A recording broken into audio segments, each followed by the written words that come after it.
To some people, that may be a big no duh, but you'd be surprised to know that there are many of the owners I talk with out there that don't really have a plan for what's next, which causes them to hesitate perhaps on even selling the business to begin with. So maximizing protecting value, just a few examples of that, be obviously a business continuity plan, um, basically evaluating value drivers in branding, evaluating financials, products, pricing, assessing key employees, evaluating customers, assessing the industry, both locally, regionally, maybe nationally, depending on the business, then evaluating the competition as well. So I want to share some statistics from a BEI business owner survey from 2018. 79% of business owners want to transition their businesses within the next 5 to 10 years. What's funny about that statistic, it was almost identical 5 years ago. A lot of hesitation, a lot of delay in that transition or starting of the planning.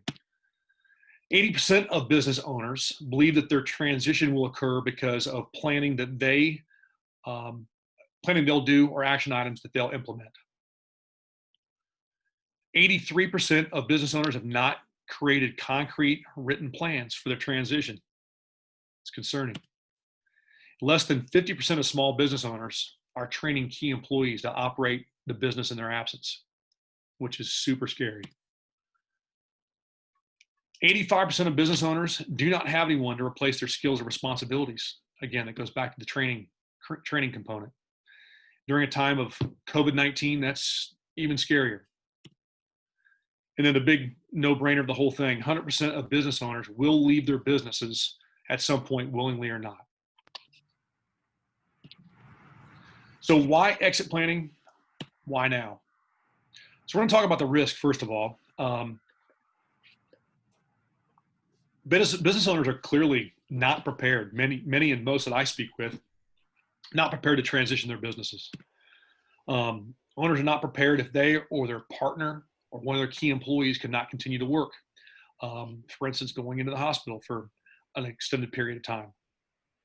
If the business hinges on you or your efforts, that business is greatly placed at risk. Owners do not have anyone to sell the business to or to take over the business.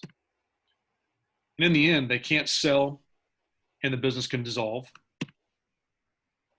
If that's the case, obviously everyone loses. The owner loses, the families lose, the employees lose, the customers lose. So I want to talk about some exit realities. Baby boomers will exit over 5 million businesses here very shortly. Not all will succeed in selling. Preparation absolutely equals choices. There are a lot of things that are going to be opened up, opportunities to be opened up with preparation. The big reminder that I toss out there a lot as I'm talking to people is that just because you've put a plan together doesn't mean you have to sell your company. As a matter of fact, it really just informs you, gives you more options, and gives you the opportunity to decide which option is going to be best for you based on the season of life you're in. And obviously that can change from month to month, especially as of 2020. So some of the benefits of a transition plan, obviously maximizing the value, creating a higher value is something that everyone is interested in. I don't think you'd talk to any business owner that wouldn't say, hey, I'd like to really maximize the value of my business. But obviously being an industry leader and creating that reputation as you leave the industry is a big component of that, can be a big component. Minimizing risk during the transition season is a giant benefit. And then risk of paying excessive or unnecessary taxes. Again, that's another one of the big ones that is a no-brainer. No one wants to pay tax, especially a great amount of tax. The last one, staying in control, is a component that's actually overlooked quite often. Most people are thinking about how do I get the most money and pay the least amount of tax, but staying in control and leaving the business on your own timeline is a huge deal. Being able to set that date in advance, especially if you're a type A planner, like many of us are.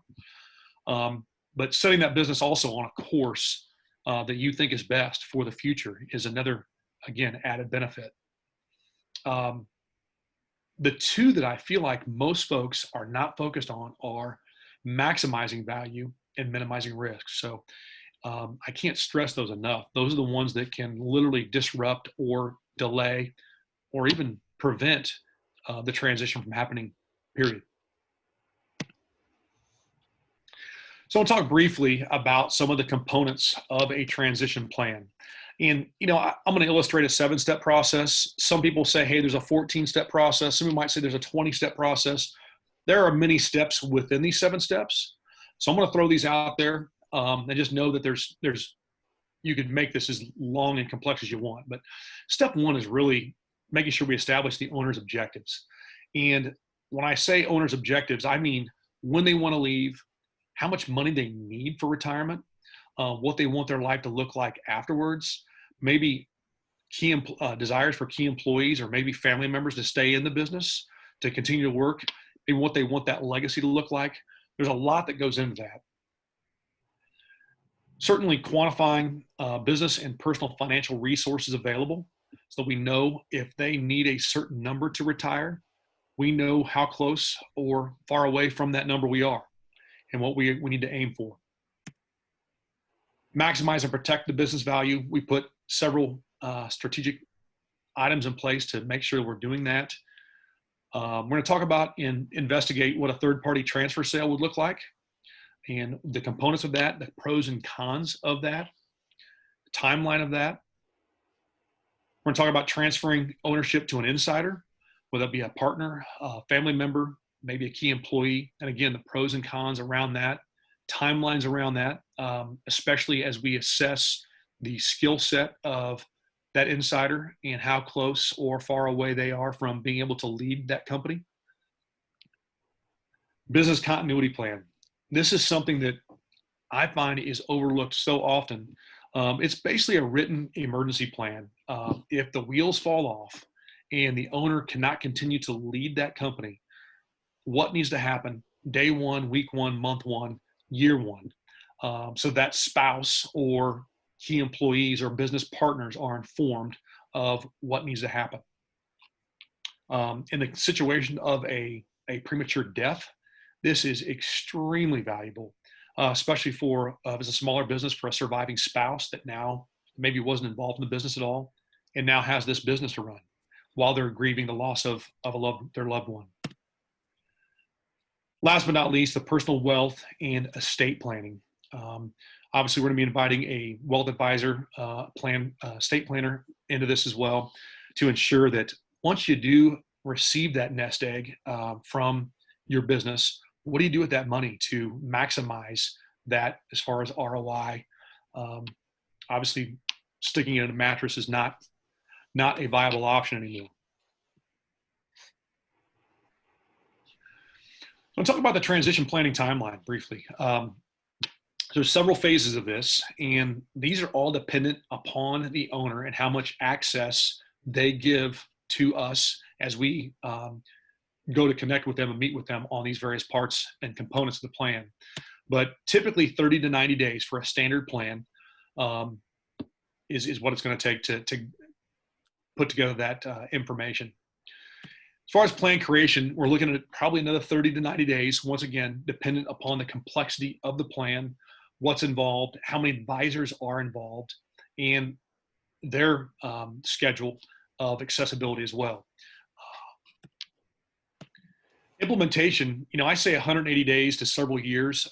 Again, depending on what we're doing, the size of the business and the obstacles or things we're looking to achieve, easily half a year to multiple years, especially if we're trying to, for instance, get a key employee up to speed to a level of competency to take over and lead and run that company. It could be several years. Excuse me.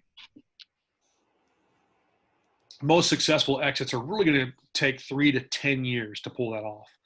And some people I've had to say, well, how could it possibly take 10 years? Well, really, if you've got 10 years, sky's the limit. You could accomplish just about anything you want, including if you had to move that business, if you had to recreate a new strategic or key employee team, if you had to bring on and hire and train new key employees. It's really unlimited, especially if we are, for instance, going to transition from a C Corp to an S Corp to mitigate taxes. That process is a 5+ year process. So I was talking to Doug a couple of days ago, and I mentioned to him, I said, hey, by the way, last time I spoke with you, I didn't have this available, but I do now have what's called an express transition plan. This is a mini version of the full transition plan, but it allows a business to put this plan together faster. It's really designed around a small business that perhaps can't afford a full transition plan, and or maybe doesn't have the time to put into a full transition plan. But discovery and plan creation can be done in as fast as 30 to 45 days, which is a huge blessing if someone's in a hurry, or again, maybe they don't need the depth of what a full plan entails. Implementation is going to vary. I've had some folks that have done an express plan that it's pretty simple and straightforward, and we can implement that plan really in the next month or two pretty easily. However, that can set that 180 days plus can still easily apply based upon what someone's looking to accomplish. And this express plan is not going to be an option in all circumstances. It will not, doesn't have the horsepower that the full transition plan is going to have. So someone shows up with a $6 million company and says, hey, I want to exit this thing in the next 60 days. There's a good chance this plan is not going to be a fit. So just FYI. I think the key, Dave, really for, you mentioned before, is having the most success in having a plan is having that time frame to work with to create, potentially create more value out of the business, having a tax plan, setting employees up, working with customers or whatever. So I could see where, this might be more for an emergency situation. Maybe some of the things that we deal with quite often is, I want to sell very quickly. So, right. Yeah. We've all met owners that have their I's dotted and T's crossed, and they're pretty quick and concise to get nailed down and what needs to happen. Then we've got those that have procrastinated for the last 15, 17, 20 years on things. And it's such a train wreck that there's no way it could be pulled off in 180 days. So right. It may involve literally letting a bunch of people go, recruiting and hiring new ones. It may involve renegotiating, contracts with suppliers and or customers. But yeah, time is definitely a factor that is great to have on your side. So I want to talk about the relevance of team. The team that you actually choose as your strategic planning team is very important. Reason I share that is because no one professional has all the answers and can pull this off. I've met a few CPAs that would like to try and prove me wrong, but it's pretty quick to figure out that they can't do estate planning, that they can't do legal planning, and they can't do. There's a lot of things they are not able to do that they leave really untouched and uncovered, leaving the business owner completely exposed in a bunch of areas that should be covered to help them, again, maximize, protect value, minimize risk, and minimize taxation. So the team of professionals is highly relevant. So just because someone's been a CPA, your CPA as a business owner for a long period of time, or maybe your attorney, really doesn't mean they're the right person to be on your team of advisors as you're exiting your company. The people that we vet and that we choose to work with are folks that have experience in this area, that are competent, that we know can produce results within a fairly short amount of time that will always obviously make holes in their calendar for us as well, so we're not brushed off for multiple months waiting for an appointment. But that team of professionals is certainly going to possess a very diverse set of skills and talents, and they're absolutely going to be necessary. The team approach is going to minimize time and cost every time, without fail. If we are using someone on that team that an owner insists us that we use because maybe they've had a relationship with them for 30 plus years, if they're not familiar with some of these processes and procedures, they're really just going to be, unfortunately, dead weight on the team. They're not going to bring out a value. They can be a hindrance. So we will work with anyone that an owner requests we work with. We don't advise it, but we obviously want to follow what they desire. And that they may end up having to pay twice. So for instance, if we're working with someone that is not familiar with a certain tax strategy or a certain legal trust that we're trying to accomplish, it may mean we use their guy and they pay for that person. Then once we figure out they can't accomplish what we need, then the owner gets to pay for the right person to come in that actually can accomplish the work that we're looking to do. So that's a big component. So this is just a simple slide that I share of what an owner's view would be. I've had owners say, hey, well, why wouldn't I just do this myself? Why do I need you? This is the view from an owner standpoint of what they would need to orchestrate themselves. They would need to literally orchestrate valuation specialist, the financial insurance advisor, business attorney, potentially estate planning attorney, always a CPA, almost always a transaction intermediary, such as Apex, asset wealth manager, a business consultant or coach. There could be multiples there. Not necessarily always, but almost always there's a good chunk of these folks that are going to be on the bus. This is our objective, the view that we are trying to put together for that owner. We're going to take all that pressure off them, leave them to run their business and continue to do things the way they've always done them while we take care of the plan.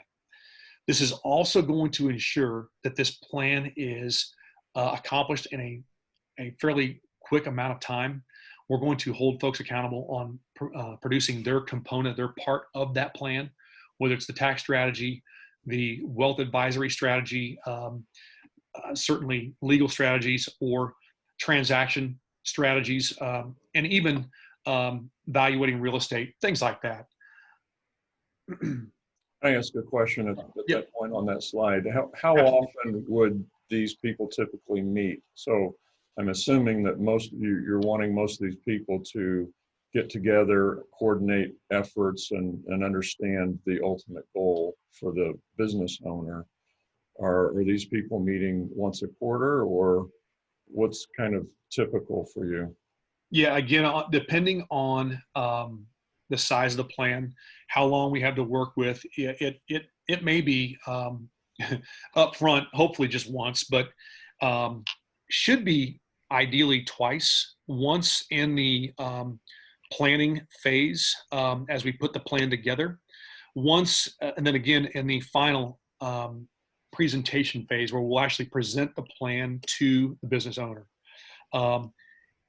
Sometimes 3 times, but I try to keep it to twice because trying to coordinate this many people can be a challenge, as you, I'm sure, are aware, Doug. Right. So if I can keep it to twice, I certainly do. Great question. Any other questions on that? No. Okay. So I want to move on to kind of finishing well and uncovering hidden obstacles. So the biggest challenge every one of us faces, and this is whether we're in business, in our marriages, in our parenting, and possibly in our friendships, is we don't know what we don't know. We've all got blind spots, and business owners we are all guilty of this, and myself included. This is why we bring in advisors to advise us on various components and pieces of our business. Those blind spots cost everyone money. And it's unfortunate when you work with someone, and we've all been there, where they insist that they know that they know that they know something, and it's so blatantly obvious that they don't know, and then what's that they don't even know they don't know it, and the dollar signs that are attached to that. I put $6 signs here. It can be $7 signs. I mean, Doug, how often have you come across a business owner that, in the end, blind spots end up costing the entire transaction? You've got someone at the deal table and it blows it apart. Yeah, quite often, too often, which is why we try to stress, the planning program. It's devastating. So I want to talk about a little story of a gentleman by the name of Robert. This is a real story. Robert, 62 years of age, business owner. He's owned a 32-year-old HVAC company. He started it from the ground up. Their gross sales are somewhere around that 3.7 million mark on average. They've got 18 employees, and Robert has not trained any key employees that can replace him. He's just the business kind of hinges on him day to day. He's in the office every day, takes maybe one vacation a year, kind of in the slow season. But really he's got to be there pretty much all the time in order to keep things running smoothly, keep his teams running smoothly. So Robert, at 62, he's been doing this for a while. His body's starting to slow down a little bit. He's really enjoying time with his grandkids, and his goals are to spend more time with those grandkids, him and his wife. They want to be able to keep them and attend their school events, and take them on vacations and things like that.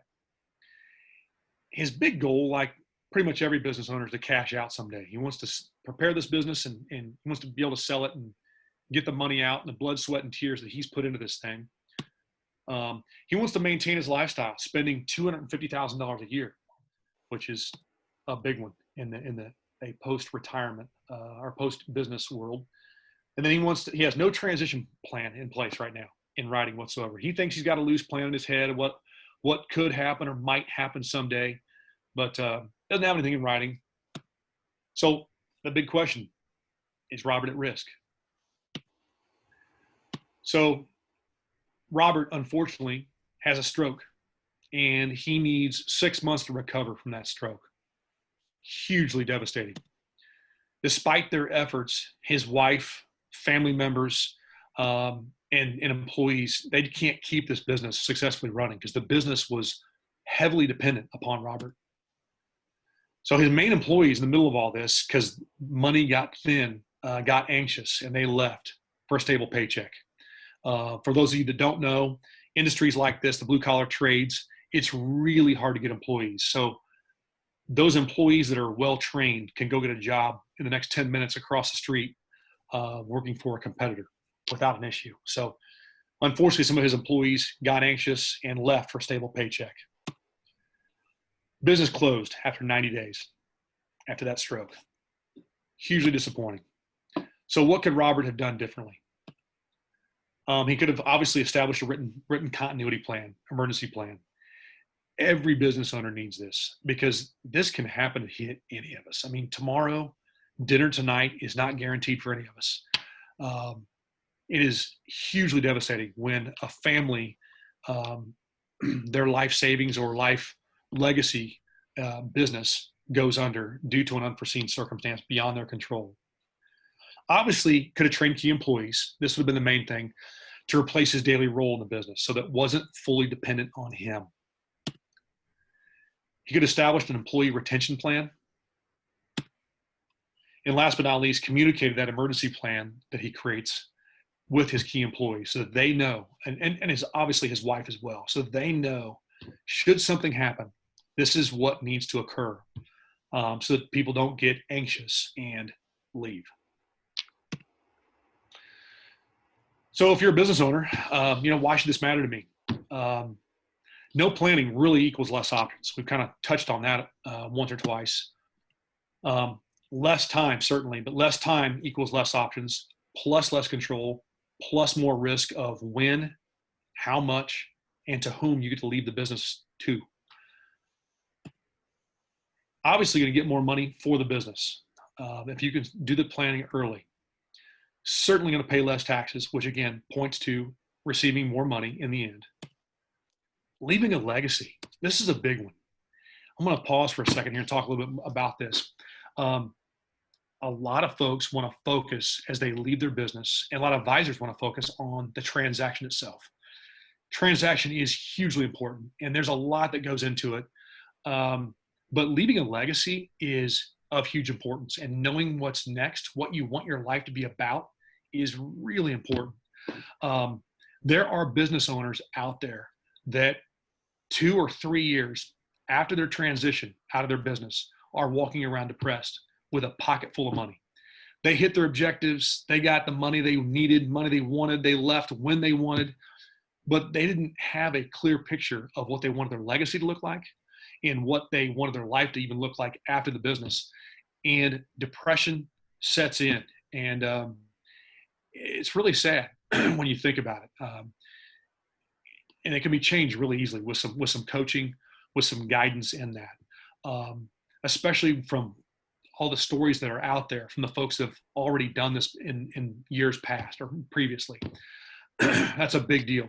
Doug, have you run into any of the folks that you've worked with that post-transition, that are just kind of lost and maybe feeling downhearted?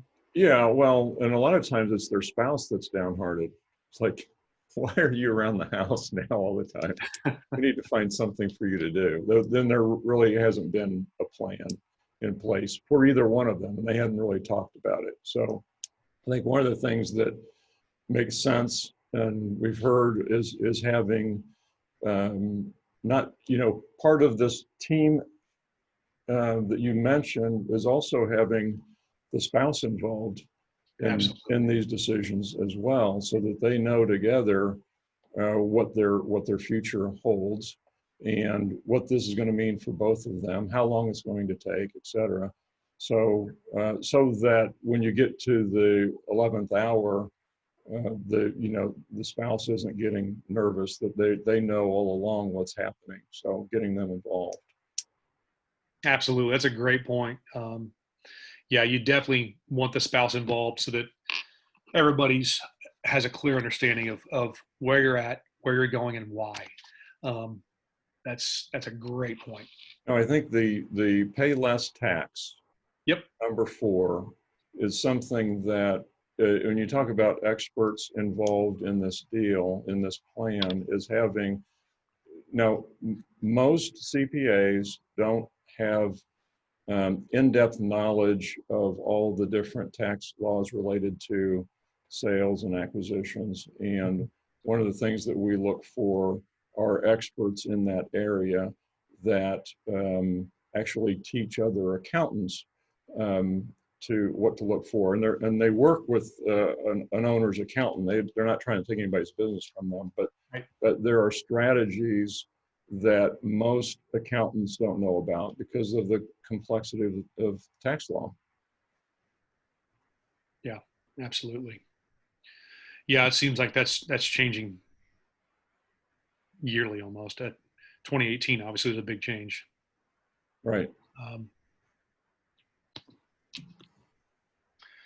So the ingredients of a successful transition are obviously certainly a written plan based on the owner's objectives. And I stress that because it certainly isn't my objectives that we're trying to accomplish. When I'm working with one of my clients, I am for them. I am working to accomplish the things that are on their hearts that really are going to make the difference of successful transition, successful retirement, and making sure that they get what they want.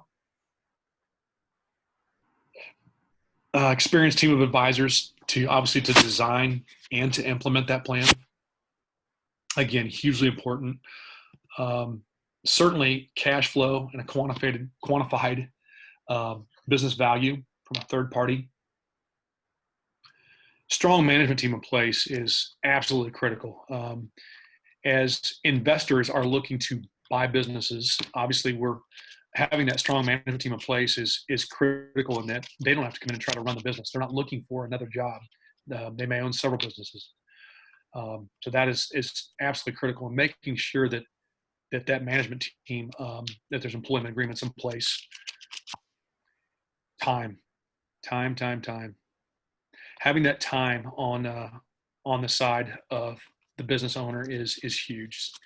We can't harp on that enough. And what's sad is that it seems like many owners want to wait until they emotionally are ready to be rid of that company to start the process, which means what, 30 days, 60 days, 90 days out, Doug? What would you say on average? For the transition, Yep. When yeah, they're we're ready, when they come to you. probably looking at 60 days, after a transition, for probably most of the time. There are obviously differences in that with complicated business or larger businesses where an owner may stay on for a longer period of time. Yeah. The last component is that clear vision of your legacy and what you want life to look like afterwards. What do you want to be known by as you leave that company? Um, what do you want your employees to remember you by, and your customers, maybe your vendors? So I'm going to get into a couple of false owner assumptions. Um, One of the big ones is retirement income needed. Um, and I can't tell you how many people I meet with that haven't, for some reason, haven't talked to a wealth advisor to understand based on the lifestyle and expected expenses they have, how much income they're going to need. Or that even worse, that they don't understand their life expectancy. They think, oh, I'm gonna, my dad only lived to be, 70. I'm gonna live to be 70. Um, I've been corrected here recently that average life expectancy they're planning now is like 89 years old, something crazy like that, which is pretty unbelievable. Investment return, which is a big one. Obviously, if you're banking on the fact that you're going to live off the interest, and then certainly withdrawal rate, depending on the size of that nest egg. Many people are misinformed about that I can withdraw more than I can, and before that money would run out. Business and real estate value, again, going back to having that third-party valuation done, not only on the business itself, but the real estate also. There's several owners I've worked with that are bound to determine that they know what their building or business is worth because, my gosh, the people they drink beer with or their friend that sold a similar business or a similar building has told them this is what it should be worth, when it's often not the case. Business growth rate is certainly a component, how fast or slow that business is growing, and certainly market lease rates on a building if you're going to use that as part of your income. Net proceeds from the sale of the business and or real estate. Again, if you're not informed on taxes, what you can expect to pay in tax, and or have strategies in place so that you reduce that to be as small as possible. Someone thinks they're going to receive $3 million and actually what they walk away with is 1.7. That's a giant difference that can be devastating. Then the rising real estate expenses and certainly net cash flow. If you're banking on that building to obviously be a part of your income in post-business life, lease match goals certainly. So let me interrupt you for a second on that, because I think one of the things we were talking about owners' assumptions there too, but a lot of times we run into the advisors, attorneys and accountants who are giving some idea what they think the business is worth, and nobody's done a real business valuation, a third-party valuation, so a professional valuation. So, and there are folks who, let's say, many of the financial advisors that I meet, they're talking to business owners and taking those owners' assumptions and building a retirement plan around that, rather than getting and confirming the value somehow, or making sure that the owner gets a a business valuation done. And, you know, those aren't things that we require when we're working with business owners, but I think for when we're talking about having a plan and looking 3 to 5 years out anyway, and thinking about retirement, it's kind of like making sure you've got an insurance policy, is making sure you know what the value of the business is so that you can have a real estate plan and a retirement plan rather than working off those assumptions. Absolutely. They can be way wrong. Absolutely. I find they're wrong, it seems like, more often than not. Right. Yeah. Oh, great point. So let's just touch on some action items to begin now. Obviously, we don't want to wait for triggering events to uncover those blind spots in the business. Work with an exit planning advisor to uncover and address them before they become an issue and cost time and money. Certainly, these action items are going to help you protect your family and your employees. They're going to give you peace of mind. They're going to help you sleep better at night, no doubt. So the solution, engaging with strategic advisors that can educate, guide on continuity and transition planning. We want to establish a plan that addresses all the what ifs. And again, an exit planning advisor can certainly help you uncover those. Establish a plan that allows you to leave when you want, with the money you need, and certainly leaving the business to who you want. Especially if you've got family involved or key employees that you really feel strongly about, feel loyal to. It's can be fantastic, or it can be a real tough road. And obviously implement your plan and hit your transition goals. Simple as that. Much more complex than it sounds. So some next steps. We offer an exit preparedness assessment at summitexitadvisors.com /exit map.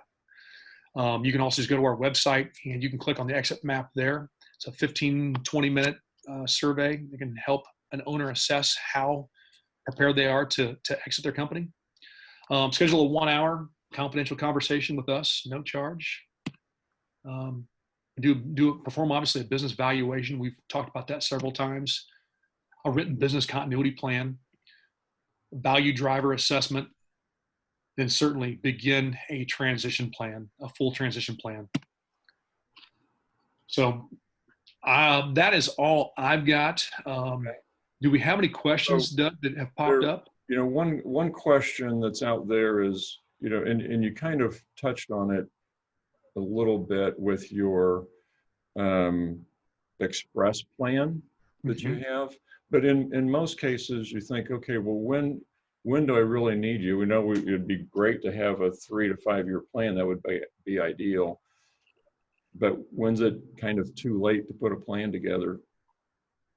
You know, in most cases. You know, I don't think it's ever too late, because if you think about just the tax planning alone, if you just were to accomplish that component and maybe 1 or 2 other small things, with the money that invest with an advisor like myself or someone else, they're going to see a return on that investment. I mean, easily 3 to 10 times what they would invest with me. And the fact that it can ensure that maybe that the actually transition gets to happen. Because if they go forward without addressing a few key components, as you know, Doug, that business is not going to transact and not going to sell. So it can be the difference of getting to sell the company or not, or having to liquidate. And it's unfortunate. I've dealt with customers on both sides of that circumstance, and it's devastating on the backside of that when someone's worked for a long time and they're just so overconfident, or they get cheap in the end and don't want to invest in a transaction advisor or exit planning advisor. Right. So, and how often, or when you're working with somebody like this, you're putting a plan together, I'm kind of curious, how many clients can you work with at one time? I mean, are you able to deal with 10 clients at a time? Yeah, 10 clients is definitely no problem. I haven't hit that number yet, so I couldn't tell you. Um, but yeah, But 10 clients at a time is certainly no problem. okay. Any other questions out there from anyone who's listening in? Let me give you a minute or so. Thanks, Dave, for that. That helps a lot in understanding and having really understanding why we need a plan. You've answered that pretty well. How do you persuade, or how do we persuade a business owner? You know, we run into this. It's hard to get people to plan, right? So have you Right. had some success, and how do you get them to realize this is something they need to do? You know, that's a great question, and it is challenging. And I don't know why that is. Um, if once we understand their objectives, let's say someone says, tells you and I, Doug, that, yeah, I want to sell the business for 1.2 million. I want to leave in February of 2022. I want to leave the business to my one key employee, Jim, and my daughter, Mary. Mm-hmm. And I want to, obviously I want to reduce my taxes, and remain a consultant to them over the next, 5 years post transaction. Um, and I think the big question is, okay, what is that worth to you to accomplish those things? If for instance we started pulling those away, let's say you couldn't leave when you wanted to. Let's say you couldn't leave it to your key employee and your daughter, or you couldn't leave with the 1.2 million you need. I mean, what is it worth to invest to be able to accomplish those objectives? Um, because the chances of hitting those and being able to remain in control all the way to the end, and let's face it, business owners are typically, most of us are type A controlling personalities. That's why we're Right. business owners. You want to remain in control at the end, and you want to name the date. You want to name the amount of money. You want to say who I'm going to leave it to. You want to even say, what do I want my legacy to look like? If those things are important, what's the value of that? Mm-hmm. So if someone were to invest, some money, I mean, and you can say, hey, if I could show you how to make $100,000 during this transition, would you invest 20 grand with me? If I can make it possible for you to sell this thing and you to leave on that exact date with the people in the driver's seats that you want to have there, and have them be competent to run this business, and make sure that you can get your payout if they end up carrying the note. How important is that to you? Yeah. Because really that's what we're talking about, is it's their objectives that are at stake. So it's once we can help them understand that and see that, and talk to them about some of the statistics of companies that haven't transacted because they haven't done those things, it's a big deal. Right. It becomes a game changer. Or for instance, the fact that there are going to be more baby boomer owned businesses hitting the market over the next several years than there will potentially have ever been on the market. So if someone, for instance, wanted to buy a certain type of business and there's 4 of them out there to choose from in Kansas City alone, which one do you think they're going to choose? The one that's most prepared, the one with a Right. key management team in place, the one that's got their processes and procedures documented, employee agreements documented, the one that's got, doesn't have legal actions that are against them.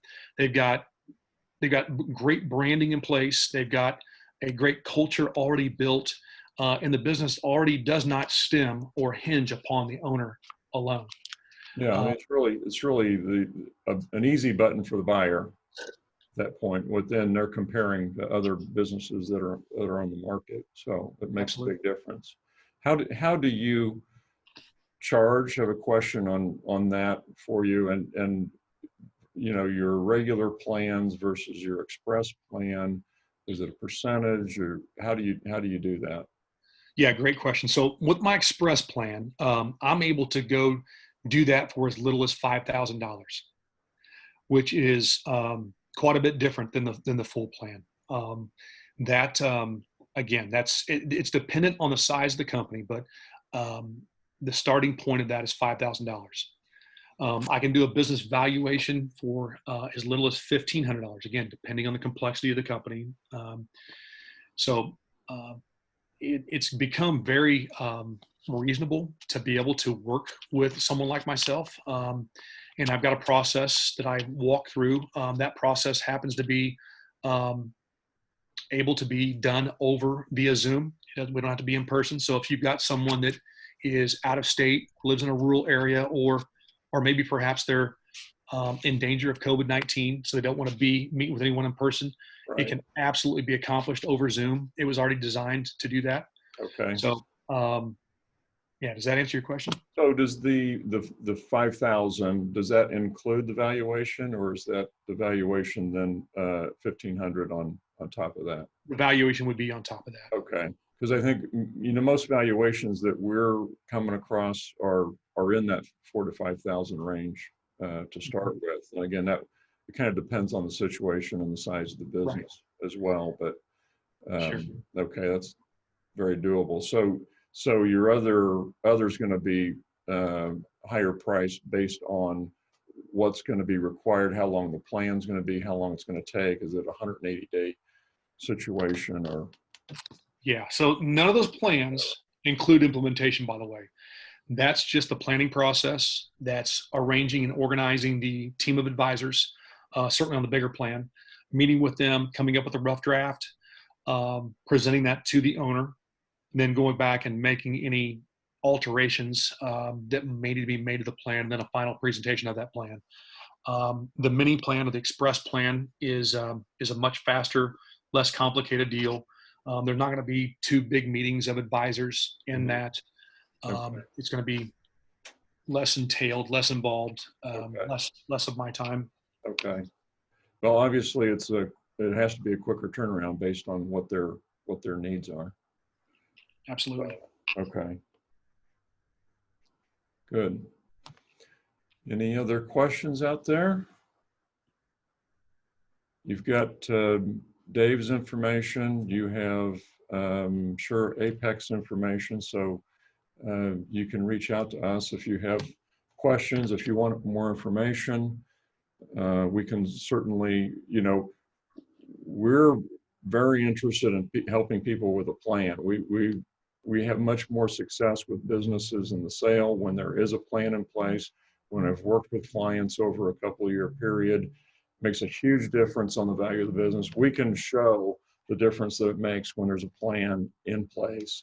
And when it's easy for a buyer to see themselves in the role of the owner, they're willing to pay more for it, and we can get financing for it a lot easier when it's set up the right way. So it takes out some huge obstacles when we're prepared ahead of time.